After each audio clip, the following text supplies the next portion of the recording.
नमस्कार। प्रभात साक्षी news network पर आप सभी का स्वागत है। मेरे साथ हैं अरुणाचल प्रदेश बीजेपी के प्रवक्ता टेकी नेका जी, जो कि बीजेपी के राज्य घोषणा पत्र के जो समिति थी उसके प्रमुख भी हैं। सर, प्रभात साक्षी पर आपका बहुत बहुत स्वागत है। आपका जो चुनाव घोषणा पत्र है उसमें ऐसे क्या बिंदु हैं कि अरुणाचल प्रदेश की जनता एक बार फिर बीजेपी को मौका दे? हमारा जो बीजेपी इस बार का जो मैनिफेस्टो है जी ये बहुत सा इनोवेटिव जी एंड डिलीवरेट जी हर सेक्टर में को हम लोग एक आगे ले जाने के लिए जी संकल्प पत्र तैयार किया गया है। जी जैसे अरुणाचल में फर्स्ट टाइम जी अरुणाचल प्रदेश गति शक्ति जी रोबस्ट इंफ्रास्ट्रक्चर को बनाने के लिए जी 22,000 नॉर्थ ईस्ट फ्रंटियर हाईवे का बनाने का भी आश्वासन दिया गया है। जी और किसान वाला लोग के लिए जी हम 6,000 रुपया से 9,000 तक हम लोग एक मुफ्त जो प्रधानमंत्री का फसल योजना अंदर में किसान योजना का अंदर में हम लोग दिया जाएगा। जी उसके बाद हमारा हर हेल्थ सेक्टर में हर डिस्ट्रिक्ट में डिस्ट्रिक्ट हॉस्पिटल को आगे बढ़ाने का भी ये घोषणा किया गया है। जी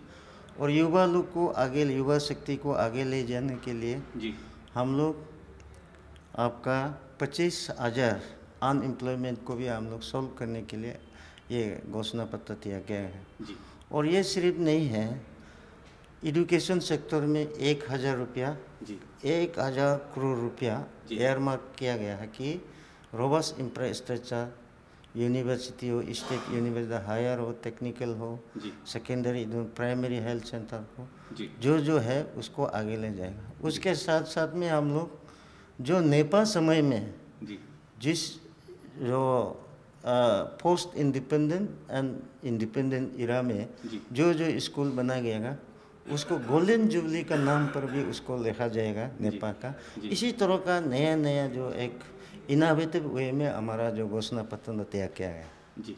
और मोदी सरकार का जो वाइब्रेंट विलेज कार्यक्रम है, जिसके जरिए हमने देखा कि जो पहले अंतिम गांव बोले जाते थे आज वो देश के पहले गांव भी बने हैं, तो वाइब्रेंट विलेजेस को लेकर वहां पर किस तरीके से विकास आप लोग करने वाले हैं, या और वहां के लिए क्या रूपरेखा बनी है? उसमें वाइब्रेंट विलेज में हमारा पूरा का पूरा उसको एम्फसाइज किया है। लास्ट इंडियन विलेज में जी अभी फर्स्ट इंडियन विलेज है। फर्स्ट इंडियन विलेज में तो मैं बहुत सा जगह भी दौरा किया है। जी तुतिंग हो बोलो, गेलिंग बोलो, जी आनिनी, मेचुका, देन आपका हुरी, शाली, तक्सिंग, हम पूरा दौरा किया है। जी उसमें वाइब्रेंट विलेज का 400 करोड़ का एयरमार्क किया गया है। जी उसको आगे ले जाने के लिए उसमें हॉस्पिटल जाएगा, टूरिज्म प्रमोट करेगा, जी आपका उसके मैंने रहने का मेडिकल का फैसिलिटी एक मॉडल विलेज का टाइप हम लोग देने के लिए भी ये एक घोषणा पत्र तय किया गया। जी। और आपने जो विकसित भारत विकसित अरुणाचल प्रदेश संकल्प पत्र तैयार किया है, कांग्रेस कह रही है कि हमारी जो न्याय की गारंटी है उसमें 4-5 जो उन्होंने बिंदु गिनाए हैं उसके आधार पर हम न्याय देंगे।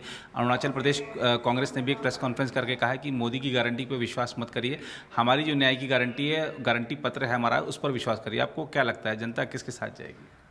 कांग्रेस का नया न्याय पत्र जो है ये एक उसमें हम क्या बोलेंगे उसको हुमसिकल जी जो एक घूम के जो इमेजिनेशन का बात है जी उन लोग का जो प्रैक्टिकली नहीं बोला है, जी जरूर घोषणा पत्र बनाया है। जी उसमें इतना सालों से उन लोग राज किया है, जी उस चीज़ को भी रिपीट दोहराया है। जी नया एक कुछ भी उसमें नहीं है। और ये मोदी की गारंटी ही चलेगा, लेकिन ये नया की गारंटी नहीं चलेगा, न्याय की गारंटी नहीं चलेगी।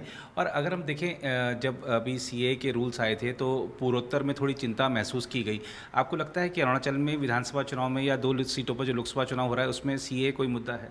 नहीं, देखिए उसमें सीए का कोई इफेक्ट नहीं है। जी सीए जो है अरुणाचल के लिए रादर प्रोटेक्टेड दिया है। जी 1873 जो बेंगल रेगुलेशन एक्ट को ये कानून में लाया गया है। जी तो यहाँ में सिटीजन अमेंडमेंट बिल का कोई विरोध करने का भी रास्ता नहीं है, क्योंकि और हमारा जो यहाँ का अरुणाचल का स्थानीय लोग के लिए जो सदियों से एक विरासत रहा उसको और प्रोटेक्शन दिया गया है जी। तो उसमें कोई भी उसमें इफेक्ट नहीं है जी।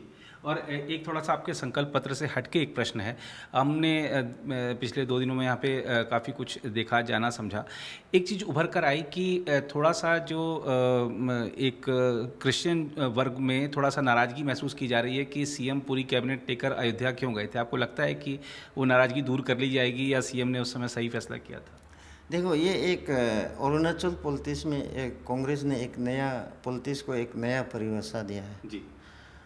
आज यहाँ में क्रिश्चियन तो अभी साथ ज़्यादा 20 साल 30 साल में आया है जी। और हम लोग का तो जो ट्रैवल कल्चर जो सदियों से जी। जब महाभारत रामायण रहा जी। उस समय से हम लोग का यहाँ रहा जी। तो हमारा एक आइडेंटिटी रहा जी। यहाँ रिलीजियस पॉलिटिक्स को भी होता नहीं है जी।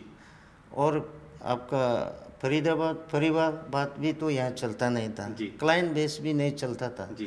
लेकिन आज कांग्रेस नेता लोग जी, फॉर्मर चीफ मिनिस्टर जी, उन्हें एक नया परिभाषा देके पॉलिटिक्स को क्रिश्चियन का नाम पर ले जा रहा है जी। ये एक चिंताजनक है, ये एक कंडेमेबल है जी। जहाँ जो सेकुलर देश में जी, इसी तरह का एक पर्टिकुलर रिलीजन को पॉलिटिकल अपीजमेंट देके ले जाना, ये समाज के लिए बहुत खतरनाक है जी। और हमारा अरुणाचल वासी के लिए भी खतरनाक है जी। तो इसलिए हमारा अरुणाचल वासी को ये कांग्रेस नेता लोग सोसाइटल स्ट्रक्चर को ख़त्म करने का ये एक निर्णय है जी। तो इसलिए उसको मैं कारी शब्द से कंडेम करता है, ये होना ही नहीं चाहिए जी। बिल्कुल, जैसा बताया पार्टी प्रवक्ता ने कि कांग्रेस ने यहाँ परिवारवाद को बढ़ावा दिया और अब वो धर्म आधारित राजनीति कर रही है, जो कि अरुणाचल के हित में कतई नहीं है। फिलहाल इस रिपोर्ट में इतना ही। कैमरामैन निहाल सिंह के साथ मैं नीरज कुमार दुबे, प्रभा साक्षी न्यूज़ नेटवर्क के लिए ईटानगर, अरुणाचल प्रदेश से। अगर आप भी लेना चाहते हैं देश दुनिया की तमाम जानकारी तो आज ही सब्सक्राइब करें हमारे चैनल को। साथ ही नीचे दिए बेल आइकन को जरूर दबाएं ताकि हर अपडेट आप तक पहुंच सके।